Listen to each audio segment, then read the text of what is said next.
बहुत समय पहले की बात है। एक गांव में एक सौदागर रहता था। उस सौदागर को ऊंट पालने का बहुत शौक था। तो एक दिन जब वो सौदागर बाजार में ऊंट खरीदने के लिए जाता है तो उसे वहां पर एक अच्छी नस्ल का ऊंट दिखाई देता है। वो सौदागर ऊंट बेचने वाले के पास जाकर उससे उस ऊंट की सौदेबाजी करता है।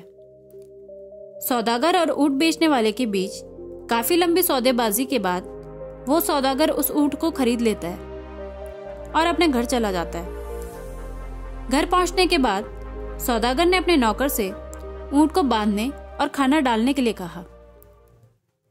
तभी नौकर को उस ऊंट की सीट के नीचे एक छोटी सी मखमल की थैली दिखी। नौकर ने जब उस मखमल की थैली को खोलकर देखा तो उसके अंदर उसे बेशकीमती हीरे जवाहरात दिखाई दिए। ये देखकर नौकर जोर से चिल्लाया और अपने मालिक से कहा कि मालिक, आपने जो नया ऊंट खरीदा है उसकी सीट के नीचे मुझे ये हीरों से भरी थैली मिली है। सौदागर ने जब उन हीरों को देखा तो वो भी हैरान हो गया। वो हीरे सूरज की रोशनी में चमक रहे थे। सौदागर ने अपने नौकर से कहा कि मैंने ऊंट खरीदा है, ना कि हीरे। मुझे इन हीरों को वापस लौटा देना चाहिए। नौकर मन ही मन ये सोच रहा था कि मेरा मालिक कितना बेवकूफ है, और तभी वो अपने मालिक से कहता है कि मालिक, रहने देते हैं, किसी को पता नहीं चलेगा। लेकिन सौदागर ईमानदार था। उसने नौकर की एक नहीं सुनी और वो हीरो की थैली लेकर बाजार पहुंचा और उस ऊंट बेचने वाले को वो थैली वापस लौटा दी। वो ऊंट बेचने वाला ये देखकर बहुत खुश हो गया और उसने सौदागर से कहा कि मैं भूल ही गया था कि मैंने अपनी हीरो की थैली उस ऊंट की सीट के नीचे रखी थी, और अब आप इनाम के तौर पर इन हीरो में से कोई भी एक हीरा चुन लीजिए। लेकिन सौदागर ने इनाम लेने से मना कर दिया। ऊंट बेचने वाले ने फिर से कहा कि आप कोई भी एक हीरा ले लीजिए। आखिर में सौदागर ने ऊंट बेचने वाले से कहा कि असलियत में जब मैं थैली लेकर वापस आ रहा था तभी मैंने इनमें से दो सबसे कीमती हीरे निकालकर अपने पास रख लिए थे।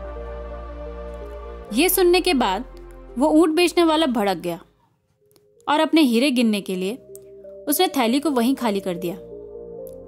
हीरे गिनने के बाद उसने कहा कि मेरे सारे हीरे तो थैली में सही सलामत है, तो आपने कौन से दो सबसे कीमती हीरे अपने पास रख लिए?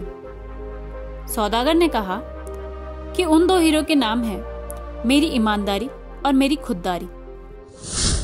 इस कहानी से हमें ये सीख मिलती है कि जिस इंसान के पास ये दो हीरे हैं, ईमानदारी और खुददारी, वो इंसान दुनिया का सबसे अमीर आदमी है।